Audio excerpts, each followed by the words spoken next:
El curso del Seminario Teológico de la Iglesia Maranatha o en la Iglesia Maranatha. Y estamos acá en la ciudad de Bellflowers, en el área de Los Ángeles. Este es el libro que utilizamos. Aquí hay los 3 años de clase, aunque el curso se divide anualmente, en otras palabras. Se gradúan del primer año, si quieren continuar se gradúan del segundo, y si quieren continuar se gradúan del tercero. Esta clase que estamos dando, vamos en el segundo año. Y hoy vamos a estudiar la página 155 de este libro.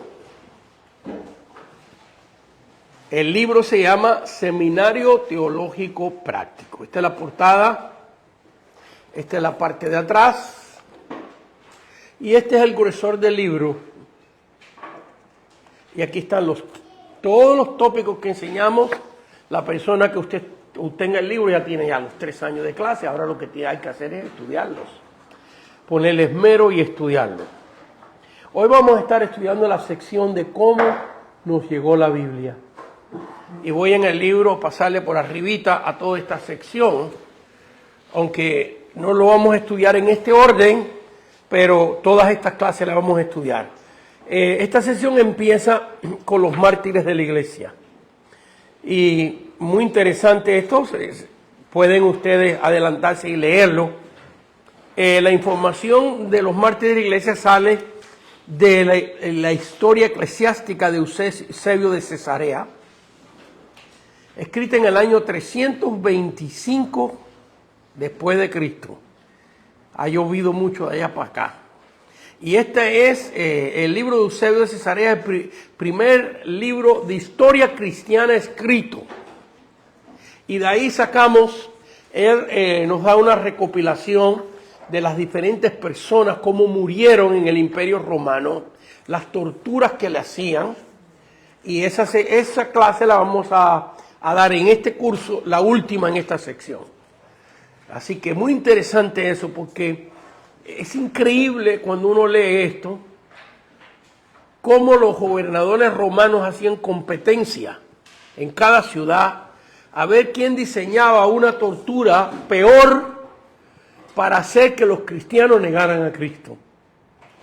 Y cómo los hijos de Dios resistían a aquellas torturas. Los quemaban vivos, les trozaban los dedos, los iban cortando a pedacitos. Es horrible, lo pueden leer, eso usted que tienen el libro. Después, pues vamos a estar estudiando, después de eso, que es hoy la clase de hoy, que es la inspiración de la Escritura, cómo fue inspirada.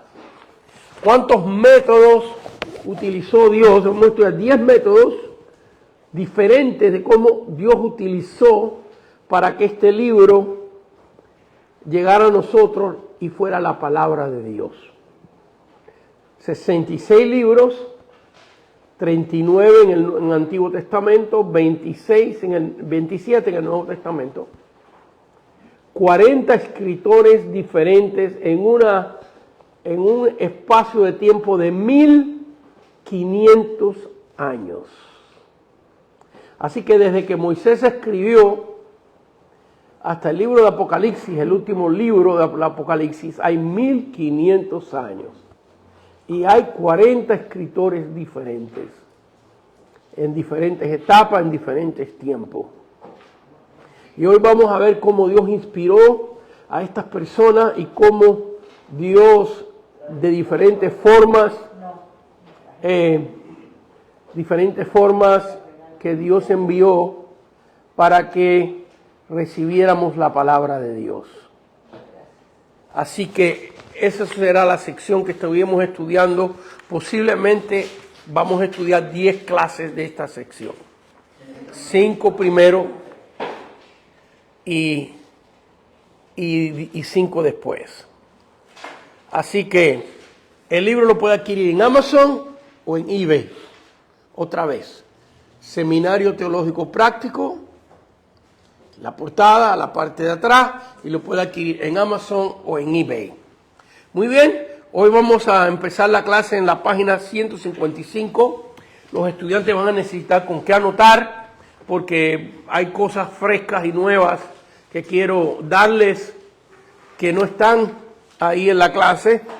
Por supuesto, esto lo escribí hace muchos años y aún si usted no anota las notas que yo doy ahora, tiene suficiente información, suficiente capaces es el estudio, pero cada vez que doy el curso me pongo a estudiarlo, siempre Dios me revela otras cosas nuevas que tienen que ver con la clase. Y siempre quiero darle toda la información necesaria. Así que nos vamos a concentrar primero en lo que es la inspiración de la Escritura. Vamos a empezar con varios versículos bíblicos.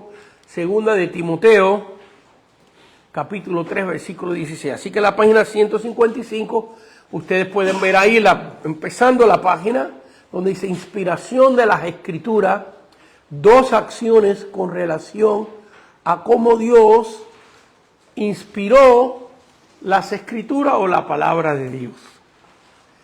Y vamos a empezar con el subtítulo 1, que es segunda de Timoteo, capítulo 1, versículo 20 y 21. Segunda de Timoteo,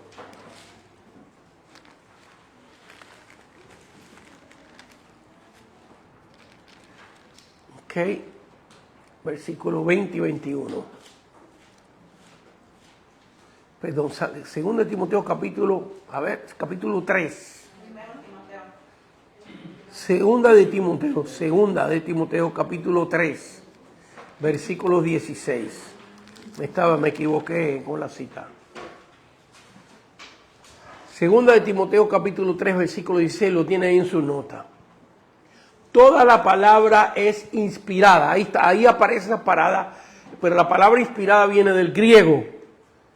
Viene del latín, de la palabra inspirate, del latín. Pero la original, si estuviéramos esto escribiéndolo, leyéndolo, el original estaría escrito en griego.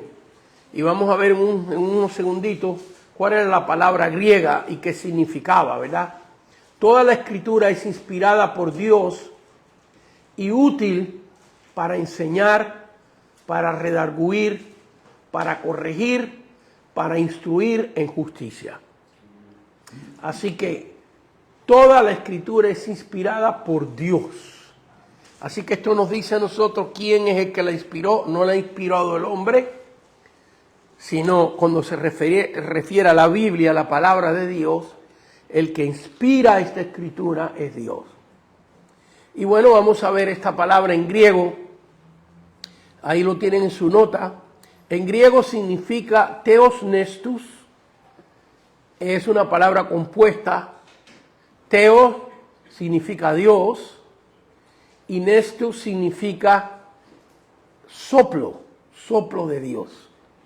Así que cuando decimos theos nestus, estamos diciendo que inspiración significa el aliento o el soplo de Dios.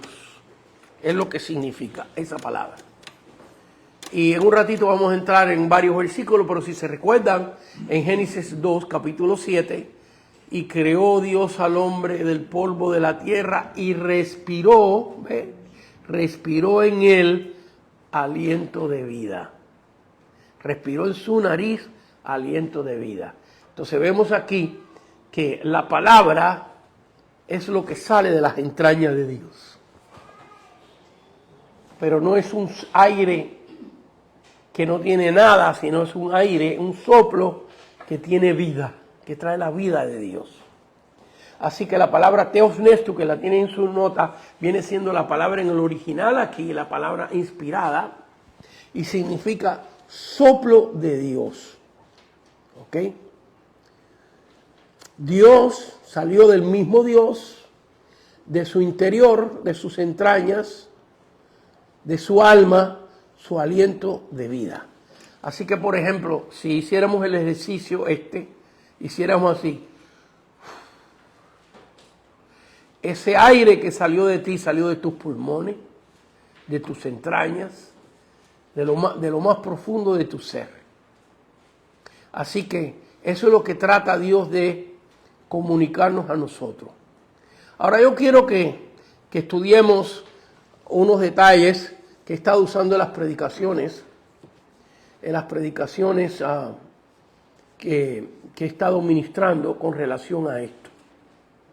Y vamos a ver, hermanos míos, así que hemos visto en griego lo que significa la palabra. Theos Nestor significa soplo de Dios. Pero en hebreo, si lo quieren anotar, es la palabra Neshaná. Neshaná. Y significa muy parecido a lo que significa el griego, aliento divino o soplo de vida. Aliento divino o soplo de vida. Y ahora sí, si nos vamos a Génesis capítulo 2, yo sé que muchos de ustedes han leído estos versículos conmigo ya, pero quizás algunos de los que están aquí no. Nos vamos a las primeras páginas de la Biblia y fíjense que este asunto de que la palabra de Dios ha salido de las entrañas de Dios y es el soplo de Dios que da vida, está explicada desde acá, desde el principio de la Biblia. Así que Génesis capítulo 2, versículo 7, entonces Jehová, Dios formó al hombre del polvo de la tierra. Merece la pena explicar eso un poquito. Fíjense que Dios creó al hombre no de la tierra, ni del barro, sino del polvo. Porque aquí la idea es que el hombre sin Dios no vale nada. Porque aquí vale el polvo, nadie quiere polvo. Usted no quiere polvo en la mesa de su casa, usted no quiere polvo en sus zapatos. Mira, la hermana que está aquí, la segunda hermana, su nombre, por favor. Dunia. Hermana Dunia. ¿Usted quiere polvo en sus lentes? No. Tiene que limpiarlo cada rato, ¿verdad? Ajá. Yo sé porque yo tengo que hacer lo mismo. Algo que el Señor, cuando leí este versículo, me vino a la mente hace tiempo, es que el hombre se la ha arreglado para vender de todo. El hombre vende estiércol, vende pelo, vende los órganos del cuerpo, pero no ha habido nadie que venda polvo. Y no estamos hablando del polvo blanco ese. El polvo del que Dios creó al hombre,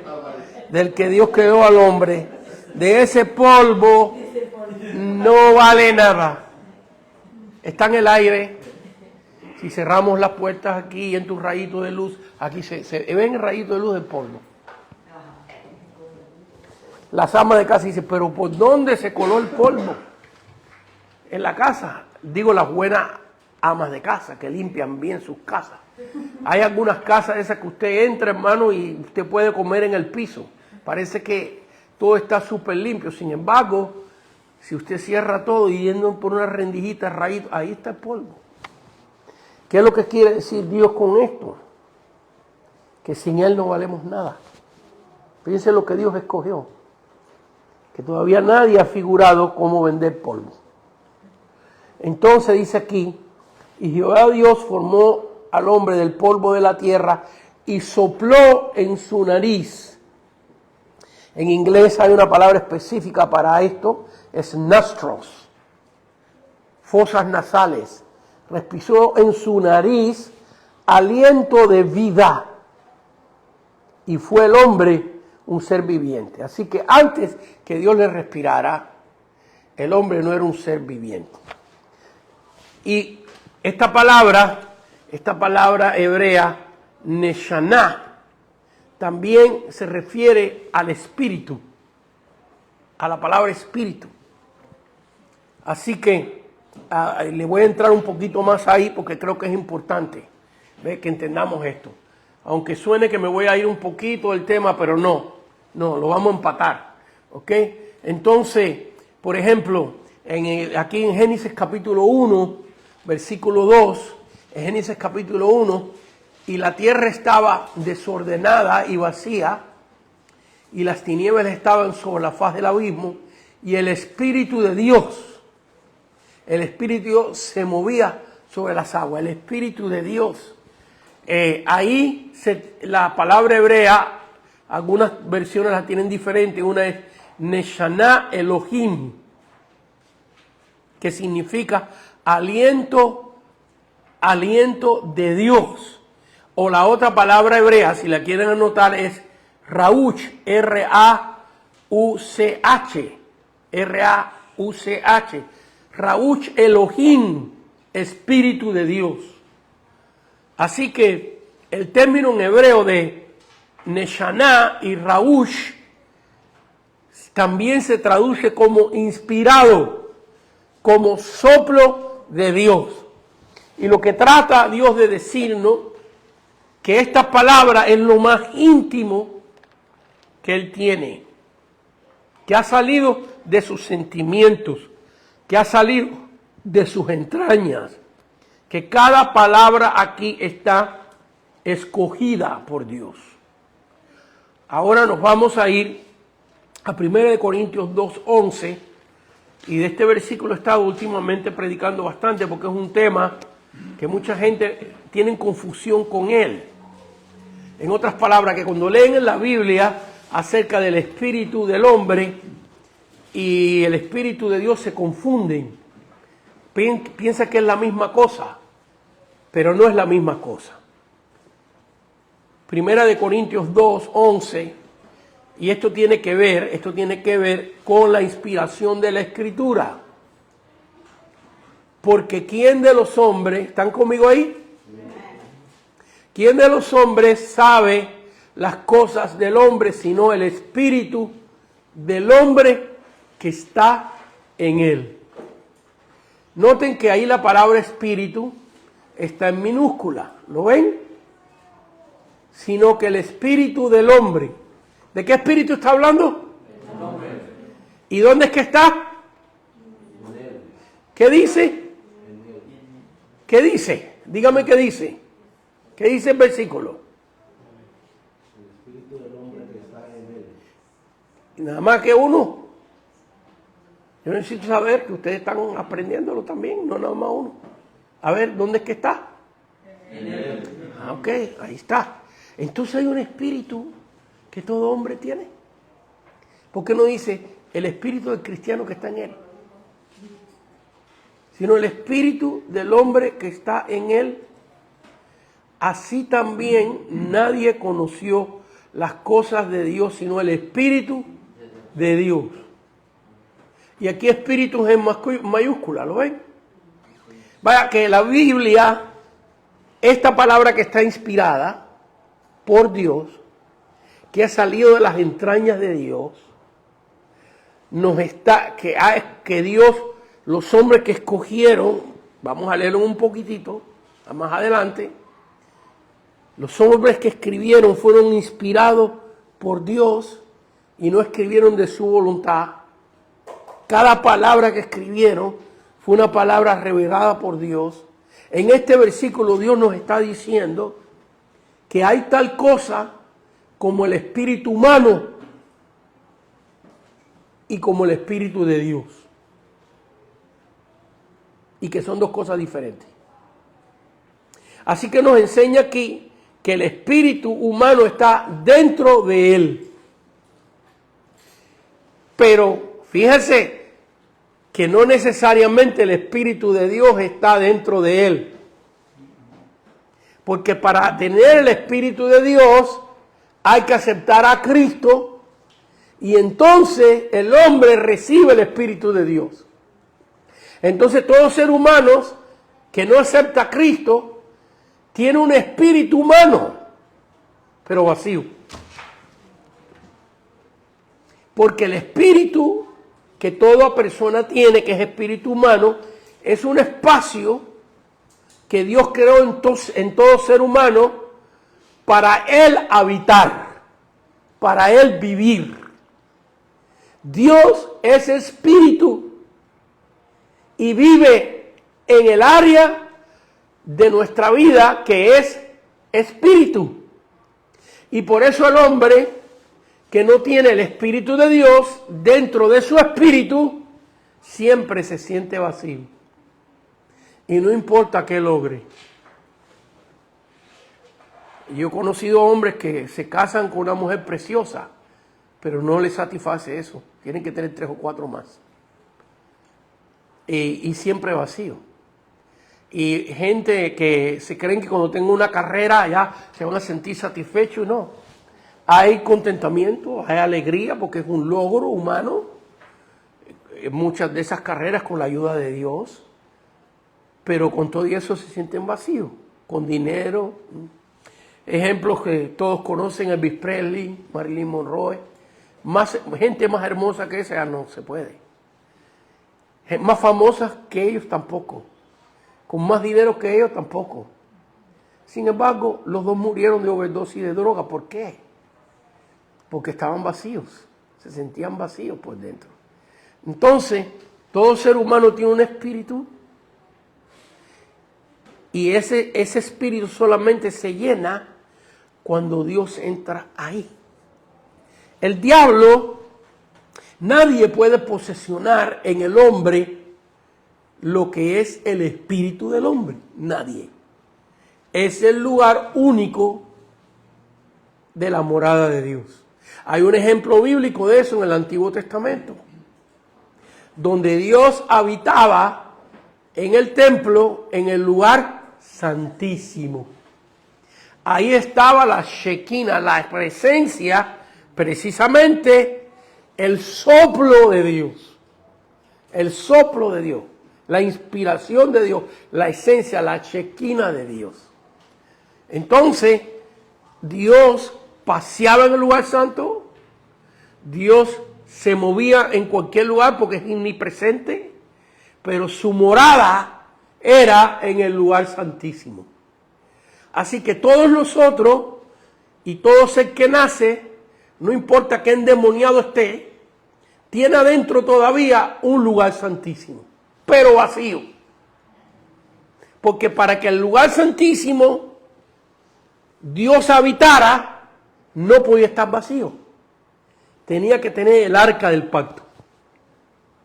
Y el arca del pacto tenía que tener las tablas de la ley adentro. Y la vara de Aarón. Y las vasijas del maná. ¿Por qué? Porque ¿qué es lo que hace que una vida esté llena? Las tablas de la ley representan la palabra de Dios. Y la vara de Aarón significa los milagros y la resurrección de nuestra vida y de Cristo. ¿Ve? Y el maná significa la presencia del Señor también. Entonces vemos ahí que cuando sacaron el arca del lugar santísimo era un cajón. No había presencia de Dios. Tenía que estar Dios habitando en su arca. Cuando una persona recibe la palabra, cree en el milagro de que Cristo murió por él, cree en el milagro, la vara de Aarón, que Jesús transforma la vida, cambia la vida. Cuando una persona cree esas cosas, ¿qué acontece? Acontece que el Espíritu Santo entra dentro de la persona y ocupa el espíritu humano.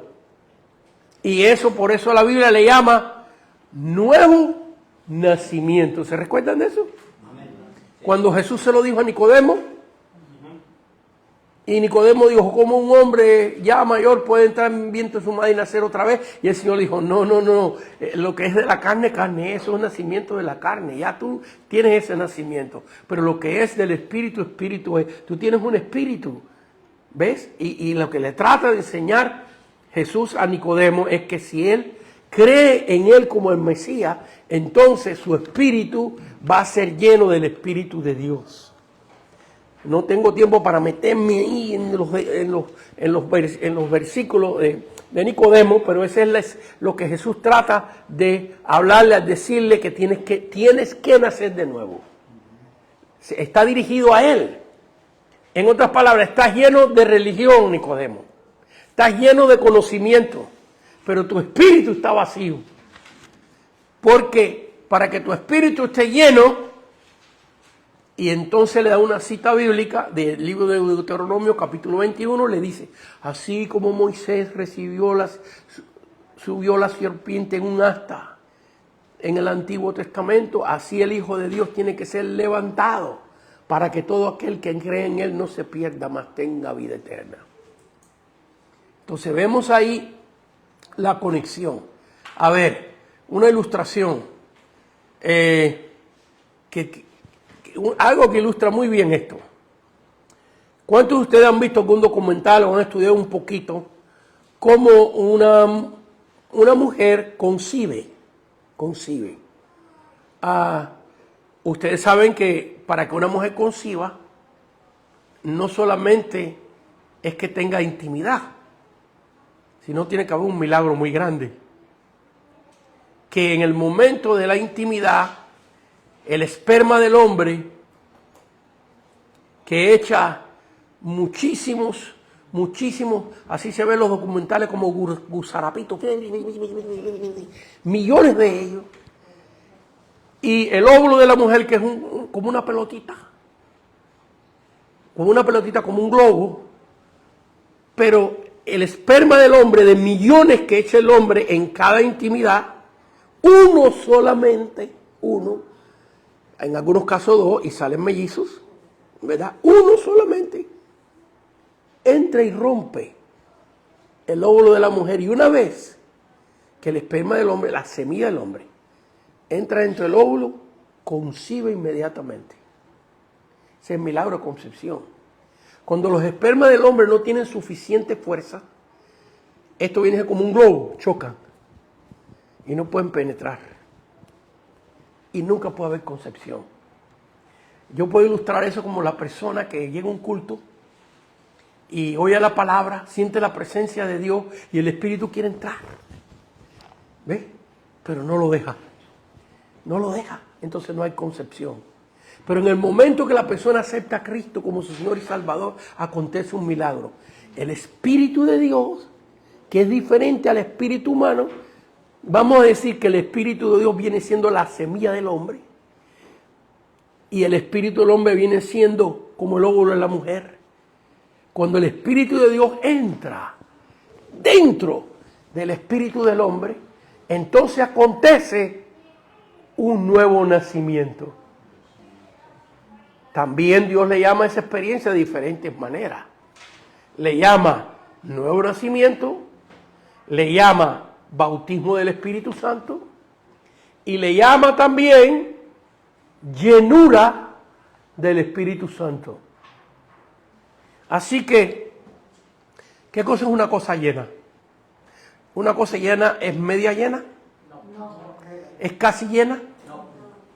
Entonces, si tú estás lleno del Espíritu Santo, a ver, vamos a probar esto. Es ustedes que han aceptado a Cristo, espero que todos, porque vienen aquí para estudiar la Biblia a un nivel avanzado. Cuando recibieron a Cristo y sintieron la presencia del Espíritu Santo, ¿en dónde la sintieron? En la cabeza la sintieron. En el corazón no más. ¿No se siente en todas partes? Porque eso es llenura, ¿verdad?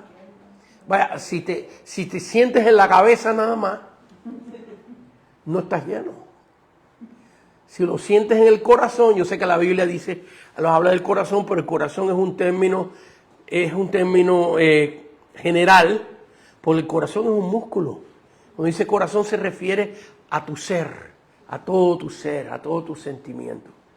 Y yo le voy a dar a ustedes mi opinión acerca de esto, después de haber estudiado este tema bastante profundo, que es de esto que estoy diciendo nada más es para dar 2 clases nada más de esto. Le estoy dando así, mire, un extracto que tiene que ver con la inspiración de la Escritura. ¿Okay? Ahora lo vamos a conectar todo. Si usted entra a Google o va a Google y le pregunta a Google, ¿cuántas divisiones tiene una célula? Vaya, tenemos, quizás alguien pueda averiguarme, se me olvidó la cantidad de células que puede tener un ser humano. Entre alguien a Google o Margie, tú por favor, y averigüe cuántas células tiene un cuerpo humano. Depende del tamaño, ¿ves? Porque todo eso tiene que ver con la sangre. ¿Cuántos pintas o balones de sangre tiene una persona dentro? 30, 40 trillones. 30, 40 trillones de células. Y en cada una de esas células tienen divisiones. Y los científicos le han puesto nombre a cada una de las divisiones de cada célula de 30, 40 billones que usted tiene. Trillones. Y por supuesto, cada célula son similares. Y en cada una de esas células está escrita el árbol genético tuyo. Yo creo que eso lo sabe todo el mundo hoy, ¿verdad? Antes no se sabía. Pero ahora usted se sale una prueba de ADN y puede ser que usted sea blanquito por fuera, pero la prueba de ADN va a decir que por dentro eres negrito. ¿Ves? Y puede ser que estés medio negrito por fuera y la prueba de ADN dice que tú desciendes de los reyes de Inglaterra. ¿Ves? Porque se puede averiguar. Pero hay una parte en cada célula que está vacía. Y los científicos no saben ni por qué. Porque estos son estudios recientes. Y mi opinión es que ahí está el espíritu del hombre. Que en cada célula de tu cuerpo Dios ha dejado un espacio vacío. Y cuando la persona acepta a Cristo como su Señor y su Salvador, el Espíritu Santo entra y te llena cada célula de tu cuerpo en ese espacio vacío. Y por eso es que hemos aceptado al Señor y hemos tenido el milagro de recibir el Espíritu Santo, de recibir el soplo, el Raúsh, el Neshaná, el Teosnestu, lo mismo que recibió Adán cuando Dios le respiró aliento de vida, lo mismo que dice Pentecostés, que vino un viento recio, ¿lo ven? Y lenguas de fuego, y todos fueron, ¿qué? Llenos del Espíritu Santo. ¿Ven la conexión de este término de inspiración con todo esto? Dios, cuando tú tienes esa experiencia genuina de Dios, se siente en los pies, se siente en la nariz, se siente en partes de tu cuerpo que tú ni sabías que existían. ¿Ves? ¿Por qué? Porque Dios, a mi opinión, ha llenado el espíritu del hombre que está en cada célula del hombre, porque fíjate que cada célula es lo que te da vida, y Dios es vida, y Cristo es vida. Entonces, en cada célula está el espacio de Dios. Y cuando una persona acepta a Cristo, entonces Dios llena ese espacio. Y esto está conectado con lo que es la palabra de Dios. Ustedes díganme si quieren que le pare, que vaya más al grano o que le siga aquí explicando esto un poquito más. Bueno, les quiero en un ratito que entremos a Hebreos 4:12, en un ratito, ahorita no, donde dice que la palabra de Dios, ¿ves? Esta palabra inspirada es viva y eficaz. Y es más cortante que una espada. Y quiero que vayamos, ustedes díganme si quieren que haga eso. Lo voy a dejar al criterio de ustedes. ¿Ves? Pero va a ser en un ratito porque vamos a ver otra cosa primero. Pero si quieren que hagamos eso, vamos a ver en ese versículo casi cada palabra. Lo que significa. Y lo que hace la palabra de Dios. ¿Quieren eso? Levante la mano los que quieran eso. Muy bien. Muy bien. Por el momento vamos a seguir viendo lo que significa esto de la inspiración. Así que hemos visto que la inspiración, hay una conexión de esta palabra que significa soplo de Dios con el Espíritu Santo. Fíjense que otra vez en Pentecostés, un viento recio. En Juan 3, cuando Jesús le está explicando a Nicodemo lo que es el nuevo nacimiento, le dice, el Espíritu va y viene, utiliza el Espíritu, el aire, va y viene, así es el Espíritu de Dios, utiliza el aire como el soplo, como una ilustración del Espíritu de Dios. Así que hay una conexión tremenda en lo que es la palabra inspiración, teosnestu, soplo de Dios, nashaná, soplo de vida, Raúch, Elohim, que significa Espíritu de Dios, están conectados. ¿Por qué, hermanos míos? Porque el Padre, el Hijo y el Espíritu Santo están conectados. Están conectados. Y por eso esto es un poco confuso para algunas personas, porque en algunas partes de la Biblia aparecen separados y en otras partes de la Biblia aparecen juntos. Así que vamos a ver ahora otra significado de la palabra inspiración. Segunda de Pedro, capítulo 1. Segunda de Pedro, capítulo 1, versículos 20 y 21.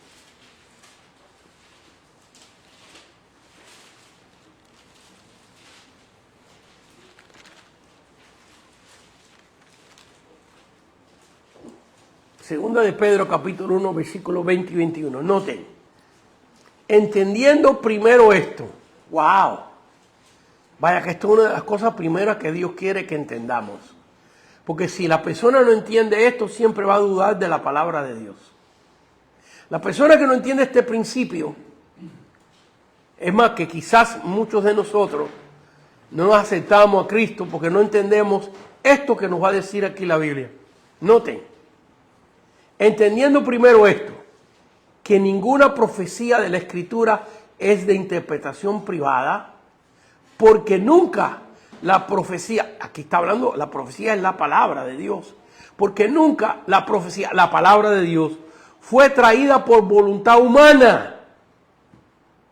Así que Dios quiere que primeramente entendamos esto, que esta Biblia que tú tienes es inspirada por Dios, ha salido de las mismas entrañas de Dios, es el Theos Nestus de Dios, el soplo de vida de Dios, lo mismo que Dios le respiró a Adán, lo mismo que nos pasa cuando recibimos el Espíritu Santo, el Espíritu del hombre, que todo hombre tiene vacío, y en el momento que acepta a Cristo, el Espíritu Santo entra dentro del espíritu humano y la persona queda lleno del Espíritu Santo. Pero noten, entendiendo primero esto, que ninguna profecía de la Escritura es de interpretación privada, porque nunca la profecía fue traída por voluntad humana. En el momento que entendamos eso, leemos esta palabra de Dios con toda confianza. Porque mientras que la persona esté dudando, bueno, pero espérate, esto lo escribió Juan. Esto lo escribió Pablo.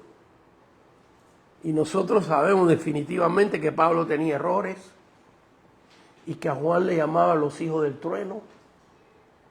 Y esto lo escribió Pedro. Y Pedro sí que de los que comete errores ganó el premio. Entonces, ¿cómo sabemos que esto no es de ellos? Esto es lo primero que hay que creer. Porque cuando tú crees esto que está escrito salió de las entrañas de Dios y no es voluntad de hombre, entonces tú crees que Cristo murió por ti. ¿Ves? Porque te podemos decir 1000 veces, Cristo murió en la cruz, su sangre te limpia de tus pecados. Si tú aceptas a Cristo y te arrepientes, recibirás el bautismo del Espíritu Santo y serás una nueva criatura. Y tú estás diciendo, pero es que eso lo escribió un hombre. ¿Ves? No pasa nada. Pero en el momento que tú crees esto, entendiendo primero esto, que ninguna profecía de la Escritura es de interpretación privada, porque nunca la profecía fue traída por voluntad humana, sino que los santos hombres de Dios hablaron siendo inspirados, aquí está la palabra, ¿ves? Que estamos buscando, inspirados por el Espíritu Santo. Entonces, cuando tú tienes esa fe y tú crees eso, no, yo sí creo que esta es la palabra de Dios y que estos hombres con sus defectos, en el momento que escriben, están escribiendo el soplo de Dios, lo que sale de las mismas entrañas de Dios. Y yo lo creo. Entonces, en ese momento, que es lo primero que hay que creer, tú crees toda la palabra de Dios. Tú no dudas que Cristo sana. Tú no dudas que Él murió por ti. ¿Tú no lo viste? ¿Tú no has palpado su sangre? Sin embargo, dice que te limpia. ¿Te puede limpiar algo sin tocarte? Te puede limpiar algo sin tocarte. Porque a mí me ha tocado ir a casa de consejería y la mamá dice, mi hija dice que limpia la casa, pero ella ni la toca. Entonces tú no puedes limpiar algo sin tocarlo. Entonces, ¿cómo está eso? Que la sangre de Cristo nos limpia de todo pecado. ¿La sentiste? ¿Te tocó? No, es por fe. Creíste la palabra, ¿ves? Creíste lo que se escribió, ¿ves? Creíste que María, siendo virgen, concibió. Creíste que a Jonás se lo tragó un pez y 3 días estuvo en tu ambiente de pelo, creíste. Creíste que el hacha flotó. Creíste que el mar rojo se dividió.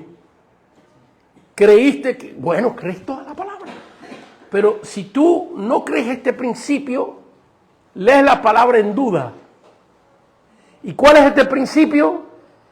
Que toda esta palabra, porque nunca la profecía fue traída por voluntad humana, sino que los santos hombres de Dios hablaron siendo inspirados por el Espíritu Santo.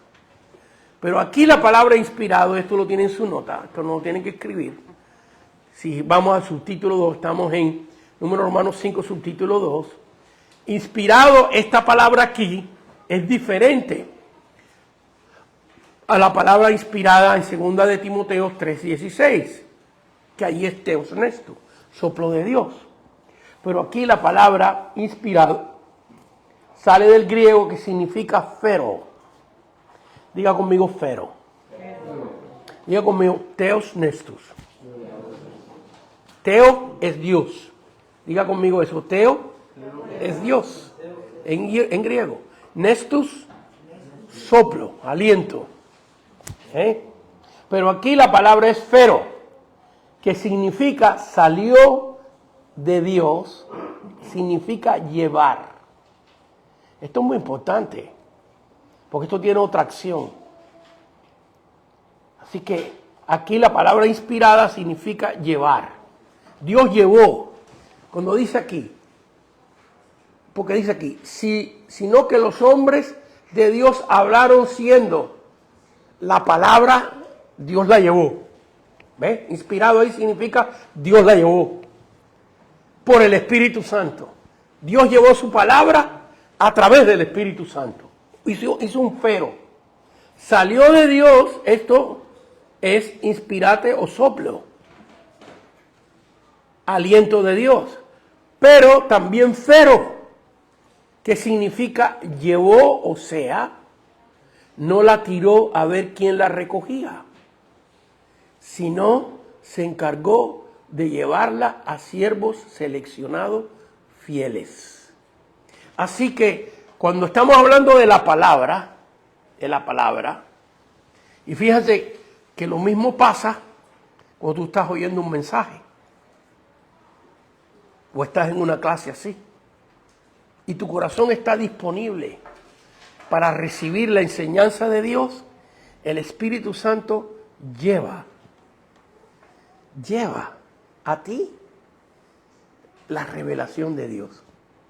Y es increíble, porque la misma clase y la misma palabra, a una persona le enseña una cosa y a otra le enseña otra. Yo fui a una iglesia una vez y el pastor me dijo, pastor, yo quiero que ustedes nos traigan un estudio acerca del anticristo. Entonces yo llevé un estudio acerca del anticristo y él me dijo, llevé varios estudios, y un estudio que yo daba hablaba de los 7 cuernos y los pies las pies de barro del libro de Daniel y todo eso. Y cuando yo terminé de dar esa clase, me dice una hermana, me viene llorando y me dice, ay hermano, cuánto Dios me tocó con esta clase, y cuánto Dios me habló acerca de mí y mi matrimonio. Y digo, ¿qué tendrá que ver los cuernos de la bestia y los dedos de barro y la marca del número 666 y todo esto que he enseñado hoy? ¿Qué tendrá que ver con el matrimonio? Bueno, es que Dios hizo un fero. ¿Ve? Dios hizo un teos nestu. Hizo un soplo, pero no, Dios no hizo esto. A ver quién lo agarra. Sino Dios hizo esto.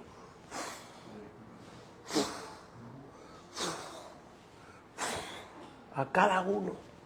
Cuando está la predicación andando y el corazón está dispuesto a recibir, Dios hace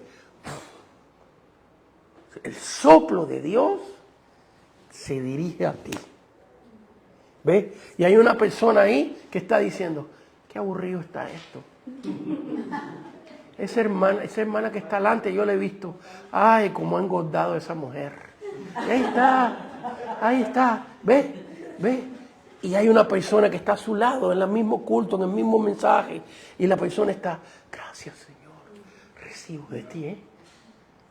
Porque Dios está haciendo un teos nesto, un soplo de sus entrañas y un fero. Lo mismo pasó, pero a un nivel superior. Cuando Juan estaba escribiendo, más adelante en la clase, no sé si hoy nos tocará, está escribiendo el libro de Apocalipsis, pero Dios le mostró tantas cosas y él está escribiendo lo que Dios selecciona. Escribe esto, Juan, escribe esto. Pero de tantas cosas que Dios va a escribir una cosa y Dios le dice, eso no, séllalo, eso no. En otras palabras, Dios, a pesar de todo lo que le mostró, no era para él que él escribiera todo lo que él quería. Inclusive, al final de sus evangelios lo dice. Y muchas otras cosas hizo el Señor, muchas otras señales hizo Jesús, el Señor, delante de nosotros, que no están escritas en este libro. ¿Cuántos han leído eso? Levanten la mano si usted ha leído eso. Pero estas están escritas para que creáis que Jesucristo es el Hijo de Dios y creyendo tengáis vida. En otras palabras, ¿qué está diciendo Juan? Esto que estoy escribiendo es lo que Él escogió, es lo que Él seleccionó. Entonces, esto es tan importante porque cuando tú te agarras de esto, que lo que tú estás leyendo, salió de las entrañas de Dios. Y Dios escogió gente muy seleccionada, gente con sus errores, porque todos los escritores, Moisés tuvo errores, todos tuvieron errores. Sin embargo, a pesar de eso, Dios los escogió y en ese momento que ellos escriben, cada palabra está seleccionada por Dios. Y esa fe, eso te hace creer en lo que está escrito aquí, y lo que está escrito aquí es lo que Dios hizo y Él quiere que tú creas. Y ahora tú entras a un nivel de fe inquebrantable. Vaya, ahí el diablo no se puede meter ya. ¿Ves? Has hecho una muralla alrededor de tu vida cuando desarrollas esa confianza y esa fe en la palabra de Dios. Démosle un aplauso, Señor, por favor. Amén. Amén. No a mí, sino al Señor. Entonces, hermanos, vamos a elaborar un poquito. Vamos a hacer lo que se llama en teología una hermenéutica. Una hermenéutica es el estudio de un versículo de cada palabra.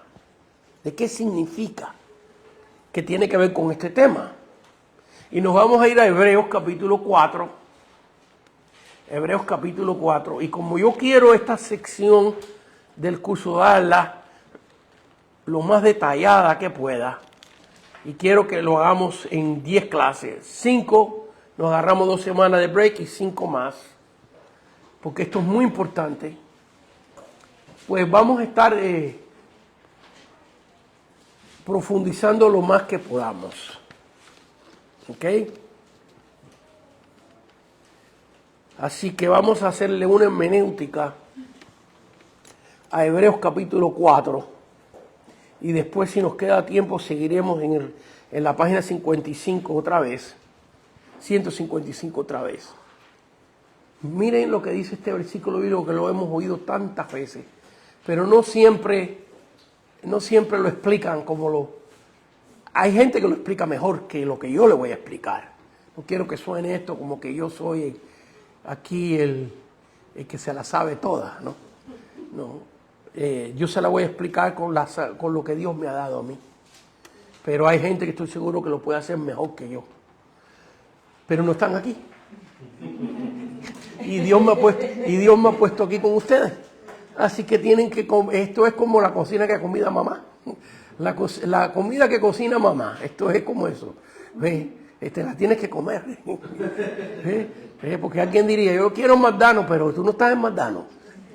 Tú estás en la mesa de mamá y tienes que comerte lo que mamá te preparó. Así que hay gente que lo puede hacer mejor que yo, pero no están aquí. Muy bien, Hebreos capítulo 4, versículo 12. Porque la palabra de Dios es viva y eficaz. Viva y eficaz. Y más cortante que toda palabra de dos filos, toda espada de dos filos, perdón, más cortante que toda espada de dos filos, y penetra. Fíjense que esto tiene que ver con, hemos visto cómo Dios inspiró a los hombres para que escribieran esta palabra, que es el soplo de Dios. Pero este versículo va más allá de esto.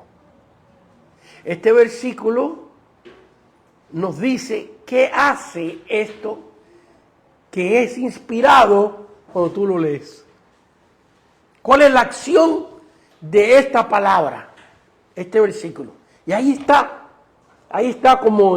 como concentrado en un paquete, en cada palabra, lo que hace esta palabra inspirada en tu vida.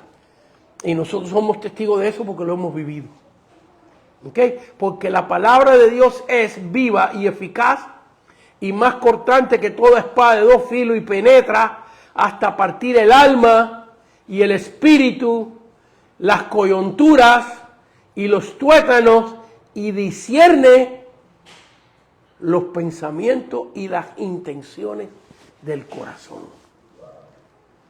Okay. Así que empecemos con esto y veamos primeramente la palabra de Dios es. A ver, diga conmigo es. Porque es significa el tiempo que tiene el poder de esta palabra.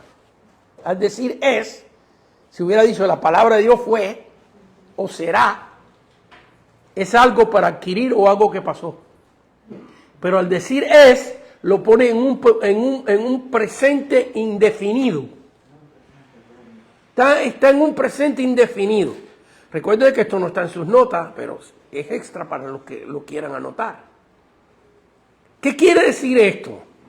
Que todas las cualidades que se van a describir de la palabra de Dios en este versículo tienen el mismo poder que en el segundo que el apóstol Pablo, si es que Pablo escribió el libro de los Hechos, tema para otro día, no quiero entrar ahí.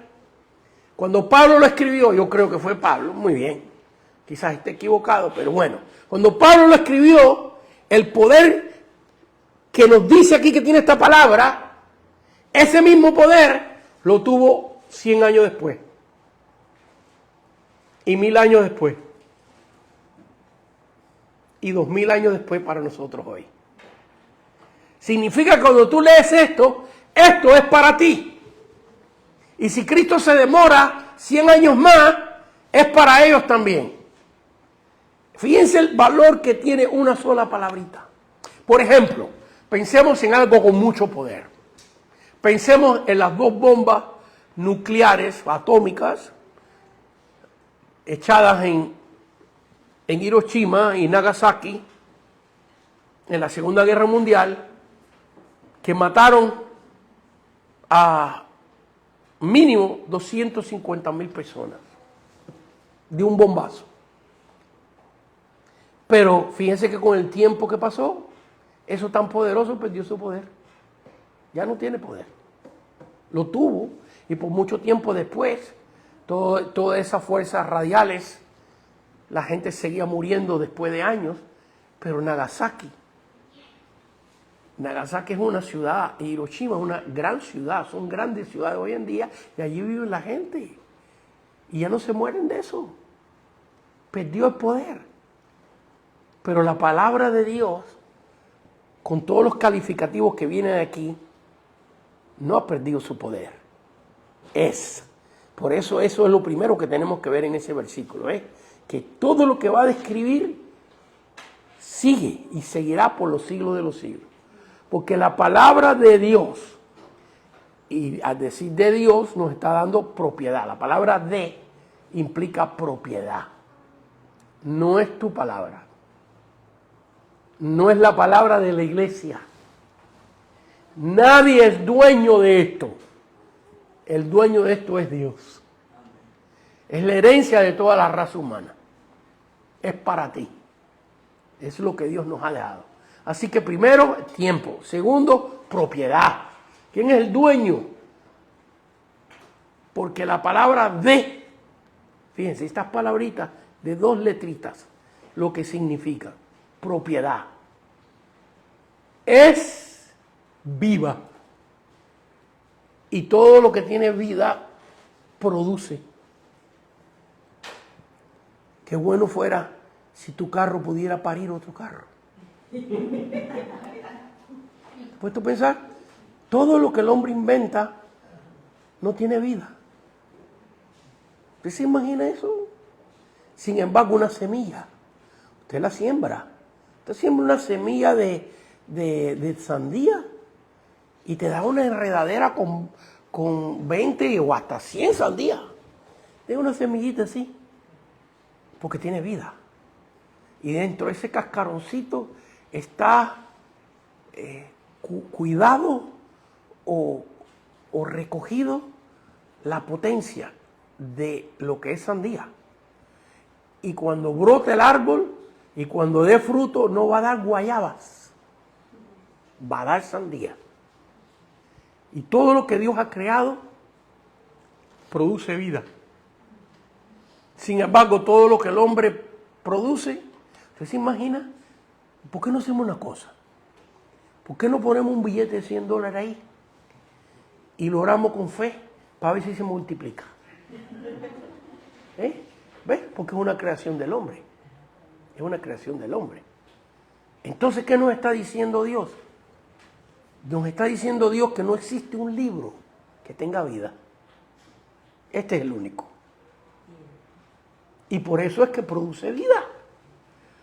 Pues por eso es que produce vida. A ver, ¿qué produjo en ti la palabra de Dios? ¿Muerte o vida? Vida. ¿Ves?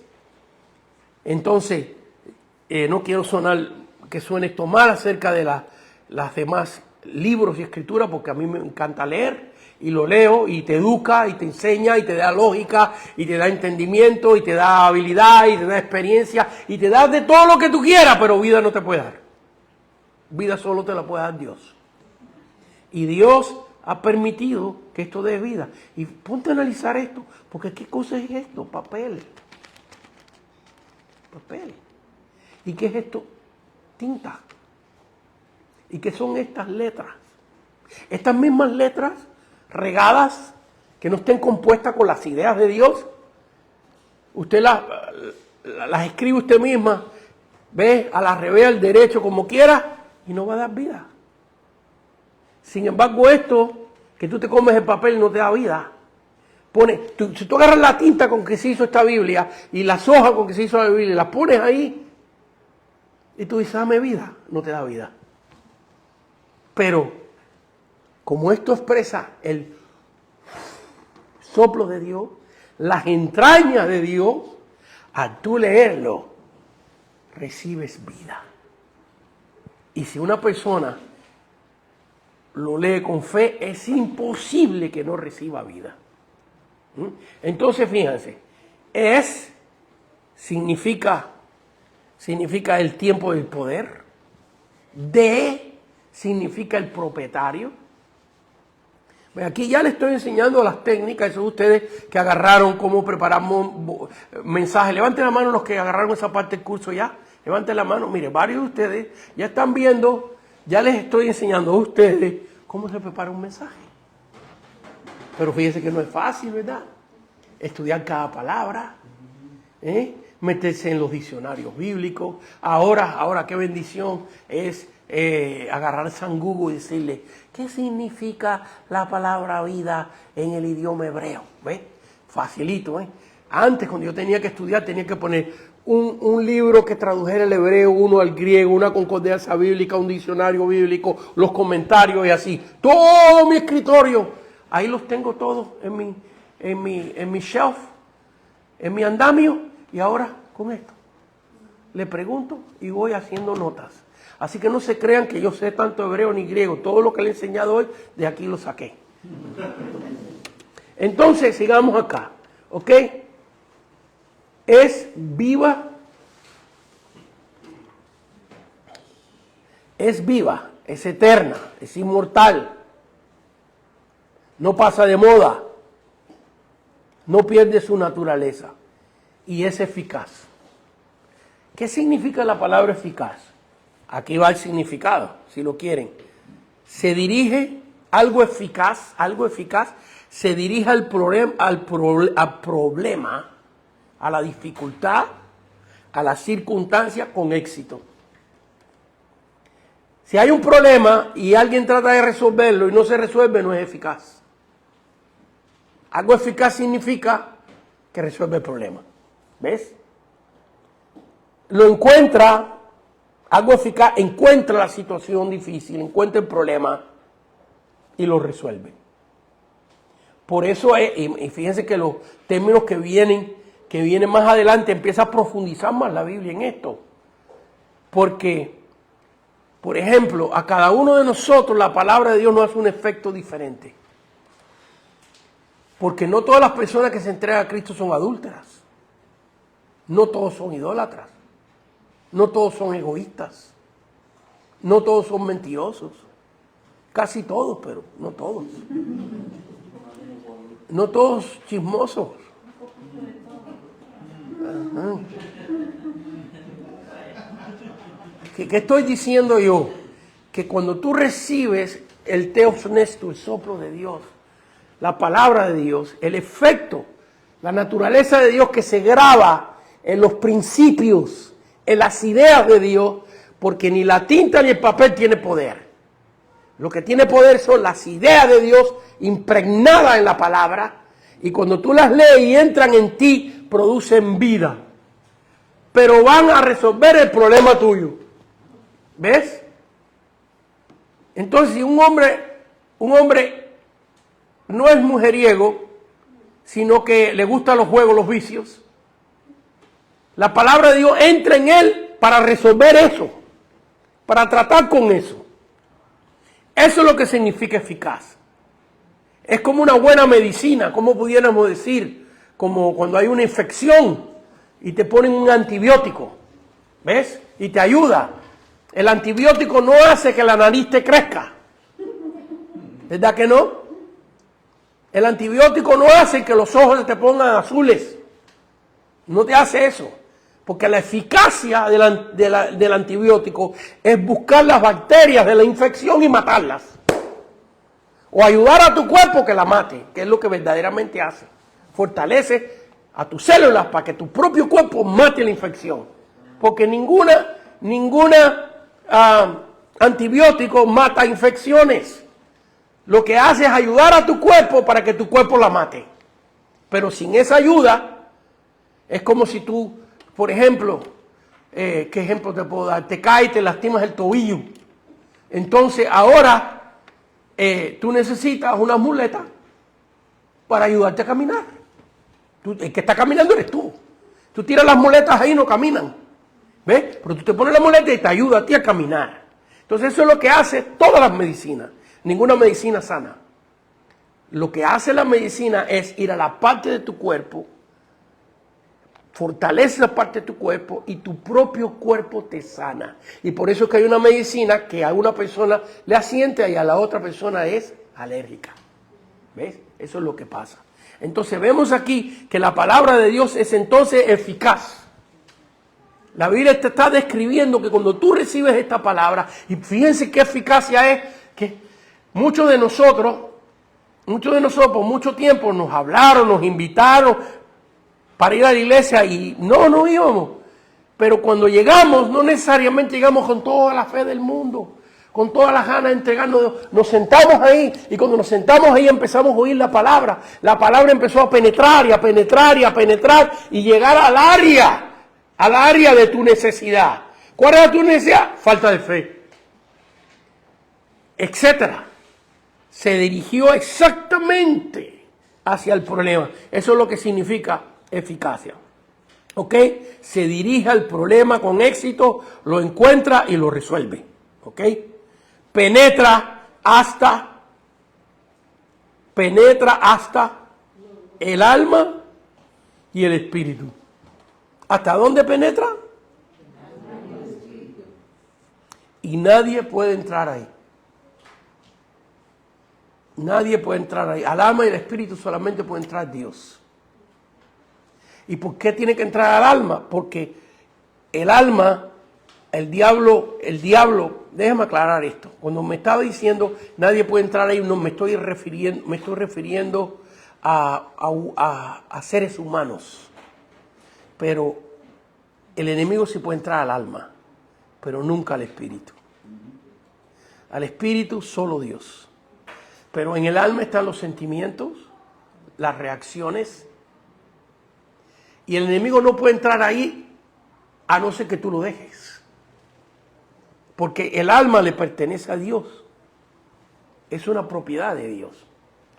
Pero si tú, Dios te ha dado libre albedrío a ti, le permites al enemigo, el enemigo entra a la carne, al cuerpo, y entra al alma. Pero al espíritu no.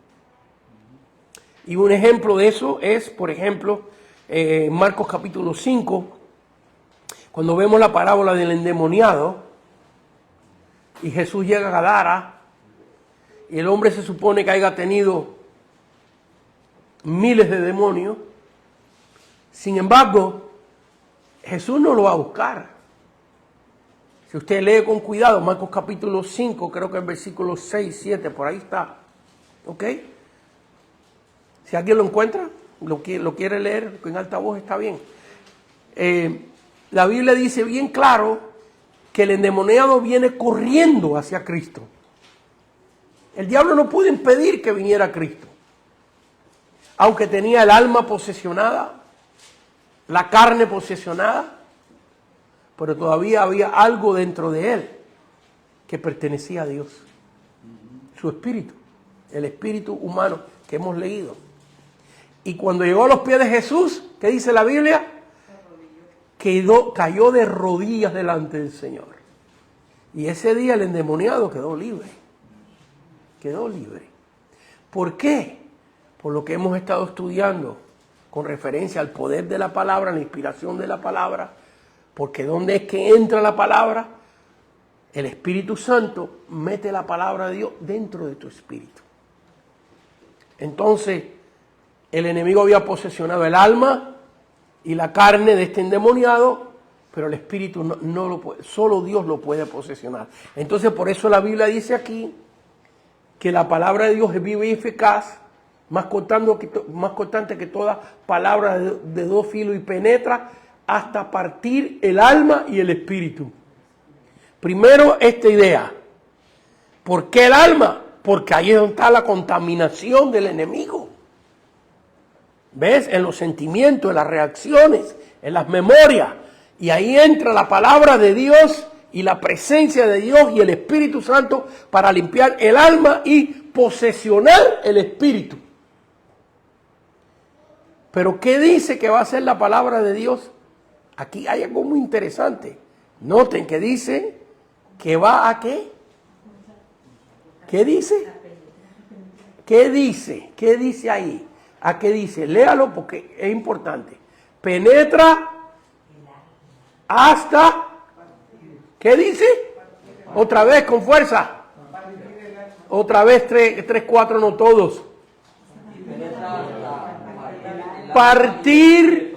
Partir el alma y el espíritu. ¿Se recuerda la ilustración que le di del óvulo de la mujer? Y el esperma del hombre. ¡Pah! Así mismo hace el Espíritu Santo. Penetra y parte el recipiente, el lugar santísimo de Dios, en cada célula de tu cuerpo, ahí penetra Dios. Así que pudiéramos decir que Dios te está buscando para partirte.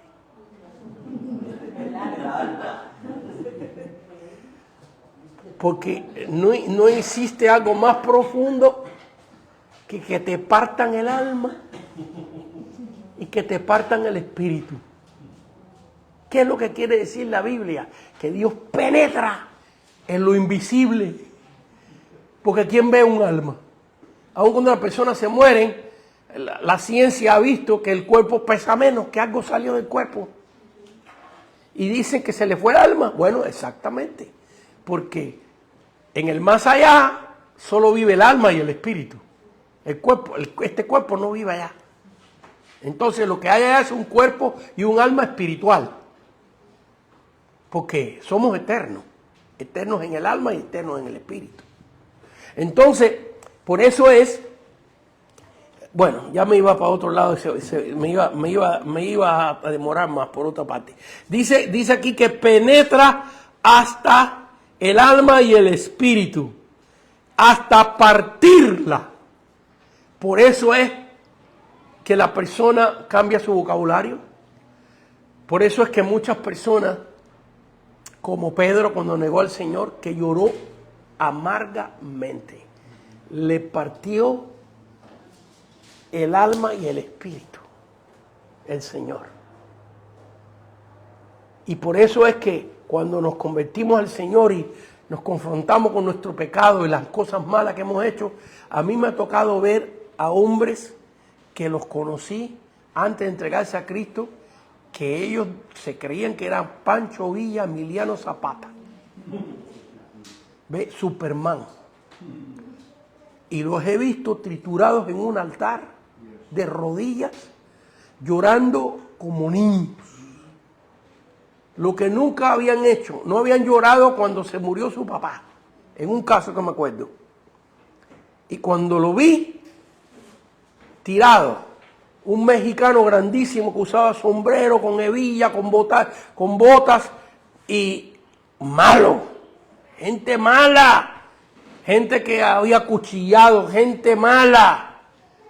Y yo le hablé de Cristo y le hablé de Cristo. Y por fin, en el garajito donde yo empecé, ese hombre cayó con sombrero y todo, de rodillas en el altar, y lloraba como un niño por todas las puñaladas que había dado y todas las cosas horribles, violaciones, cosas horribles que había hecho. Dios lo partió, lo desbarató. Fíjense cuántas cosas hay en este versículo. ¿Cuántos de ustedes habían visto todo esto? Sigamos, porque fíjense que en este versículo Dios va más allá de lo que es el teosnestu, su respirar, que se convierte en la palabra de Dios, sino que en este versículo Dios te dice qué hace, qué te hace a ti, qué me hace a mí, ¿ok? Y penetra hasta partir el alma y el espíritu, las coyunturas y los tuétanos. Aquí va el resultado a lo físico. En otras palabras, que Dios trae sanidad a tu cuerpo, sanidad a tu mente.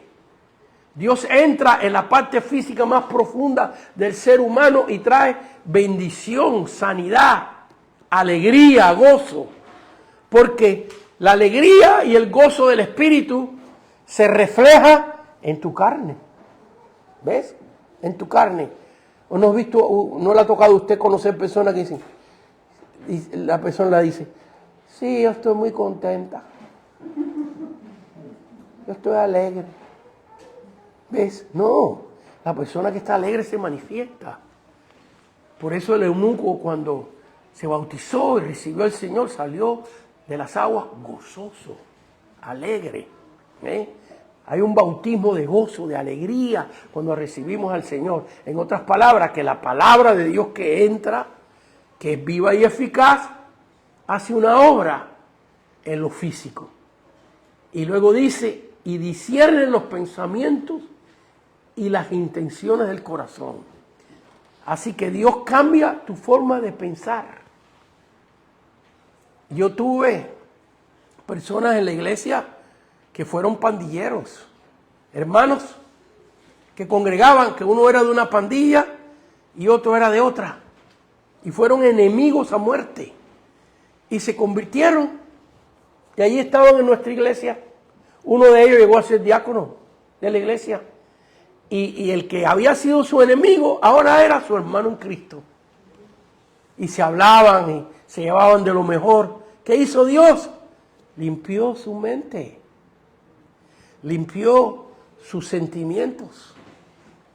Y aquí fíjense que hay una cápsula de la obra completa que Dios hace en nuestra vida. Démosle un aplauso, Señor, hermano. Y vamos a dejar la clase hoy ahí. Estamos unos minutos temprano, quizás para darle tiempo si quieren hacer algunas preguntas. Son las 8:16, nos faltan como 14 minutos. Muy bien, ¿preguntas? A ver. La Biblia es el único libro que el autor está presente. Muy bueno. La Biblia es el único libro que el autor está presente. Eso está buenísimo. Porque si usted lee a Cervantes, el Quijote de la Mancha, él no está presente. ¿Ves?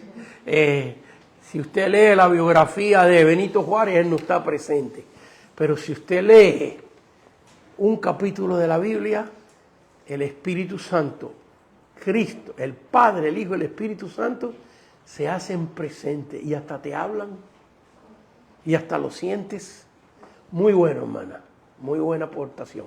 ¿Alguien más? ¿A preguntas? A ver, dígame a alguien qué aprendieron hoy. ¿Me van a mandar para la casa triste ustedes? Ok. Hermano, todo lo que habló referente a este versículo no lo había visto yo en esta manera. Y lo he leído no sé cuántas veces, no quiero exagerar ni mentir, muchas veces. Y para mí sí a mí sí me ayudó mucho. Me es de bendición eso, porque yo quiero darle a ustedes la mejor calidad que yo pueda. ¿Ves? Y otra vez, lo digo sinceramente, hay gente que sabe más que yo y que lo puede enseñar mejor que yo, pero Dios me escogió a mí para estar con ustedes, así que... Así es. Pastor. Pero usted cómo hizo la reflexión de cómo el Espíritu penetra el Espíritu de Dios en el Espíritu del hombre y cómo hizo la conexión del semen, pues, del óvulo, y cómo rompe, y al romper ese óvulo, crea una nueva vida, y como la referencia que usó ahora de que como el Espíritu, cuando entra el Espíritu, crea una nueva vida. Y de hecho cuando dice que uno siente que el peso, porque lo he escuchado muchas veces cuando la gente viene al altar y recibe a Cristo y dicen que sienten que se les levantó un peso. Sí, eso me pasó a mí. Cuando yo acepté a Cristo de verdad, de rodillas estaba y sentí, no floté, pero yo sentí que flotaba. Yo sentí que es como, por ejemplo, un buen ejemplo, yo no sé si usted alguna vez ha puesto su mano así en la pared. Usted ha puesto su mano y le hace fuerza así contra la pared. Si no, pruebe para que vea. Y le hace fuerza así contra la pared un ratito. Y después se despega y pone la mano así y la mano solita va a hacer. ¿Alguien ha hecho eso alguna vez? Hágalo para que vea. Usted póngase así en la pared y hágale así a la pared. Por un minutito, así, empúchele todo lo que usted pueda, todo lo que usted pueda, todo lo que usted pueda. Después se separa y ponga la mano y va a ver que la mano hace así. ¿Ve? Así me sentí yo cuando yo acepté a Cristo y el Señor me tocó. Yo sentí que flotaba. Y claro, era el peso de mis pecados, que era como muchas toneladas. Amén. ¿Alguien más? A ver. Me gusta cómo usó cómo la inspiración de Dios es por el soplo, cómo lo compara el viento, cuando le dice a Nicodemo que no sabes de dónde viene ni para dónde va. Así es el Espíritu Santo, no sabe cuándo va a caer sobre uno y cuándo va a caer sobre la otra persona. Ni cómo, por dónde te entra, ¿verdad? Porque por dónde entró Dios. ¿Por dónde te entró Dios? Cuando tú confesaste a Cristo, por la nariz, por la boca, ¿por dónde? Bueno, fíjense que la experiencia del Espíritu Santo, Dios menciona Cuando lleguemos ahí estudiaremos eso. Pero hay un término que dice, que nos enseña que seremos bautizados con el Espíritu Santo. Y luego el libro de los Hechos, capítulo 2, en el capítulo 1, Jesús le dice a los discípulos allí reunidos que no se vayan de Jerusalén porque van a ser bautizados con el Espíritu Santo. Pero luego en el capítulo 2, cuando llega el día de Pentecostés, la palabra bautismo, bautismo no aparece, sino que dice, y fueron todos llenos del Espíritu Santo. ¿Por qué? Porque allí recibieron las dos cosas. Porque dice la Biblia que se les aparecieron lenguas de fuego posándose. Y bautismo significa sumersión. Entonces, cuando recibimos el Espíritu Santo, Cristo te sumerge, te bautiza dentro de la persona del Espíritu Santo. Pero Dios Padre te llena, te mete el Espíritu Santo adentro. Y por eso se llama llenura del Espíritu Santo. Y por eso lo sentimos por todos lados. ¿Ves? Es una experiencia preciosa, única. Bueno, no debo decir única, porque es una experiencia que se repite en nuestra vida. Sentimos la presencia de Dios. Y cuando estudiemos el tema del Espíritu Santo, estudiaremos todos esos detalles. Amén. Bueno, ahora sí, démosle un aplauso al Señor. Señor, gracias Padre. Gracias Padre por este tiempo que hemos tenido contigo para aprender de ti. Seguiremos aprendiendo de lo que es tu palabra viva y eficaz. Y a ti damos la gloria y la honra en el nombre de Cristo Jesús. Amén, amén y amén.